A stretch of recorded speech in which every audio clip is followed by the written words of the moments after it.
Welcome to our channel. Today we how to activate iPhone developer mode with Xcode, complete guide step by step clearly. To activate iPhone developer mode with Xcode, you will first need to ensure that you have Xcode installed on your Mac. Open the App Store on your Mac. Search for Xcode in the App Store. Download and install Xcode if you haven't done so already. Once the installation is complete, launch Xcode. Connect your iPhone to your Mac using a USB cable. After connecting, unlock your iPhone. On your iPhone, you may receive a prompt to trust this computer.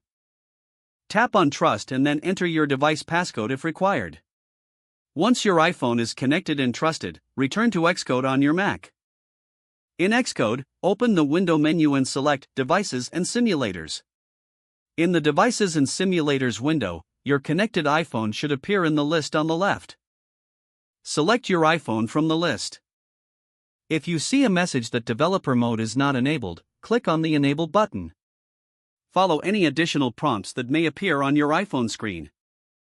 Your iPhone will then restart to apply the developer mode settings. Once your iPhone has restarted, it will now be in developer mode. You can confirm this by returning to the Devices and Simulators window in Xcode. Your device should indicate that developer mode is now active. You are now ready to use developer mode on your iPhone with Xcode. Feel free to start developing and testing your apps. If the page does not load, refresh the browser or try again in a private or incognito window. Make sure you are using the correct email address, then retype it carefully to avoid small typos. If your password is not accepted, use the reset option and create a new strong password you can remember.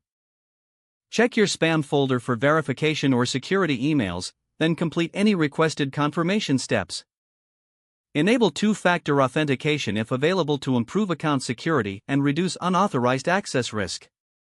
After signing in, review your profile details so your contact information and settings are accurate and current.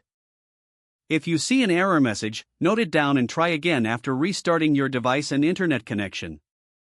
Log out when you finish, especially on shared devices, to keep your account and payment information secure. Don't forget to like this video and subscribe to our channel for more step-by-step tech guides.